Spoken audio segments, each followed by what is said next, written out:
خانہ کعبہ میں تشریف فرما ہوئے، حضرت کی ولادت کعبے میں ہوئی، تو آپ نے سنا ہوا ہے اور مولود کعبہ کیا آمد کیسے ہوئی ہے۔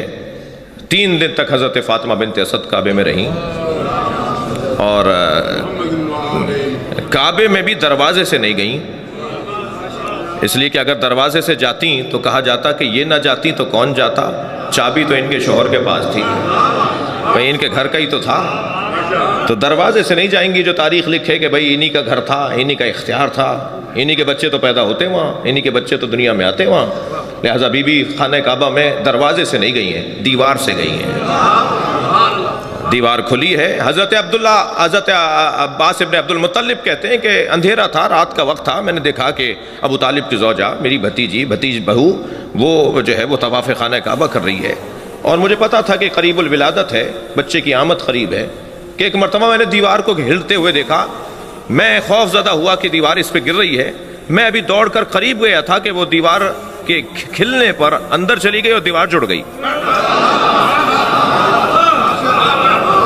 اچھا، اگر یہاں پر ہی بات ختم ہو گئی ہوتی تو لوگ کہتے کہ خبر واحد ہے، ایک راوی نے بیان کیا ہے، معتبر نہیں ہے روایت کہ کعبے میں حضرت کی آمد ہوئی ہے، لیکن اللہ بھی تو جانتا ہے نا کہ مجھے علی کے فضائل کیسے عام کرنے ہیں، تو جاتے ہوئے تو ایک نے دیکھا تھا، آتے ہوئے سارا مکہ دیکھے گا۔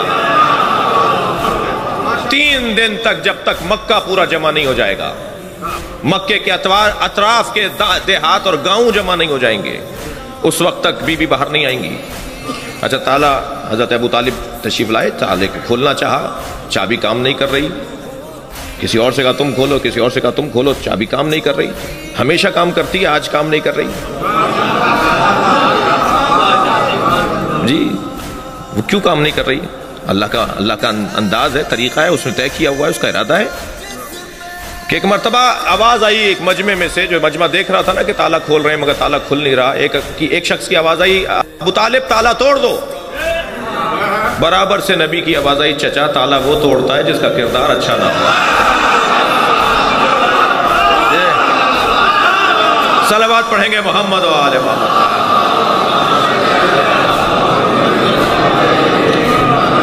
جب اللہ نے طے کر لیا کہ اب تالا کھل جائے تو تالا کھل گیا۔ اب اندر گئے ہیں، سب سے پہلے نبی مکرم نے اپنے بھائی کو گود میں لیا، آپ نے سنا ہے، میرے بھی لبے لہجے میں سن لیجئے، جیسے ہی نبوت کی گرمی پائی تو امامت مسکرائی، آنکھیں کھول کے سرکار کے چہرے کی زیارت کی، سرکار نے پہلی گھٹی اپنا لعاب دہن دیا، چہرے انور کی زیارت کرنے کے بعد سوال کیا، یا رسول اللہ تورات سناؤں، زبور سناؤں، انجیل سناؤں یا قرآن سناؤں؟ میرے مولا نبی نے اپنے بھائی کو سینے سے لگایا، لے کے چلے، چچی ساتھ چل رہی ہیں، دروازے پہ چاچا کھڑے ہیں، جیسے ہی باہر نکلے تو آوازیں بلند ہونے لگی، مبارک ہو مبارک ہو، اور حضرت ابو طالب نے اپنے بچے کو گود میں لے کے بوسہ دیا۔ چند قدم آگے بڑھے تو وہاں سے ایک یہودی عالم، وہاں سے ایک عیسائی عالم، وہ جو احبار وہاں تھے، جو بڑے بڑے پادری اور بڑے بڑے وہاں احبار موجود تھے، وہ آگے آ کے کھڑے ہو گئے، کہنے لگے ابو طالب کہاں جا رہے ہو؟ حضرت ابو طالب نے فرمایا کہ میں اپنے اس بچے کو گھر لے جا رہا ہوں۔ کہا تمہیں نہیں پتا مکے کا دستور کیا ہے؟ تم تو رئیس مکہ ہو، تم مکے کے بڑے ہو، تمہیں نہیں پتا کہ مکے کا دستور کیا ہے؟ جب کوئی بچہ دنیا میں آتا ہے تو اسے اس پتھر پہ لٹا دیا جاتا ہے، ایک سفید رنگ کا پتھر رکھا ہوا تھا، اور بچے کو لٹا کے پیچھے ہٹ جاتے ہیں تو ایک اژدہا نکل کر آتا ہے، وہ بچے کو اگر تکلیف پہنچاتا ہے تو ماں باپ کی مذمت کی جاتی ہے کہ حلال ہی نہیں ہے، اور اگر بچے کو تکلیف دیے بغیر وہ چلا جاتا ہے تو ماں باپ کو مبارکباد دی جاتی ہے کہ حلالی ہے۔ تو یہ دستور تو پرانا ہے، آپ اپنے بچے کو کیوں نہیں لٹا رہے؟ میں آپ سے ایک جملہ کہوں، ابو طالب کو کیا اس طرح آپ کے نہ لٹائیں؟ ابو طالب نے لٹا دیا اپنے بچے کو۔ کچھ دیر بعد اژدہا نکل کر آیا، اور ایک مرتبہ اژدہے نے جیسے ہی پھن پھیلایا میرے مولا علی کے اوپر، میرے مولا نے ننھا سا ہاتھ بلند کیا، اس کے ایک گال میں دیا۔ علامہ ذیشان حیدر جوادی نے یہ سارے باتیں لکھی ہیں، میرے مولا نے ایک ننھا سا ہاتھ اس کے منہ میں دیا، ایک طرف سے اس کا گال پکڑا اور دوسرا ہاتھ بلند کر کے دوسرا گال پکڑا، اب جب دونوں ہاتھوں کو علی نے ایسے پکڑ لیا تو اسے چیر دیا۔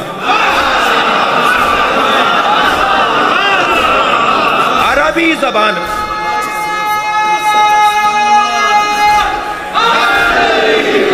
بھائی، میں اب جو جملہ کہنے میں سانپ کو کہتے ہیں حیا اور کسی چیز کے پھاڑنے کو کہتے ہیں درہ. جیسے ہی حیا درہ بے ساختہ حضرت فاطمہ بنت اسد نے فرمایا حیا درہ ہے درہ.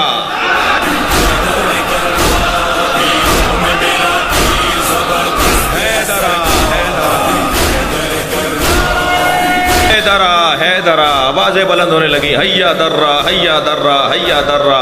جب آپ بار بار جلدی جلدی حیا درہ کہیں گے تو آواز آئے گی حیدرہ حیدرہ حیدر حیدر حیدر. ایک دوسرے کو دیکھ کر کہنے لگے حیدر. اس نے سانپ کو مار دیا, اس نے اژدہے کو پھاڑ دیا. حضرت ابو طالب فوراً آگے بڑھے. اژدہا چیرا ہوا اور پھٹا ہوا پڑا تھا.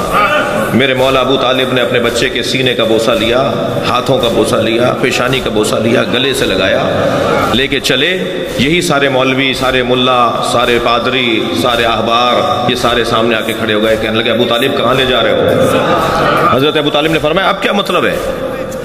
تم نے کہا تھا لٹا دو, میں نے لٹا دیا. کہنے لگے ابو طالب تمہارے بچے نے کسوٹی توڑ دی,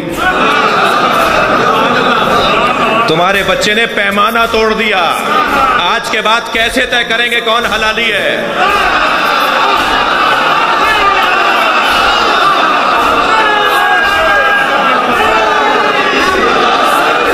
آج کے بعد کیسے طے کریں گے کون حلالی ہے؟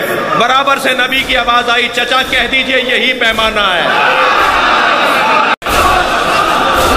جس کے دل میں اس کی محبت ہوگی وہ حلالی ہے.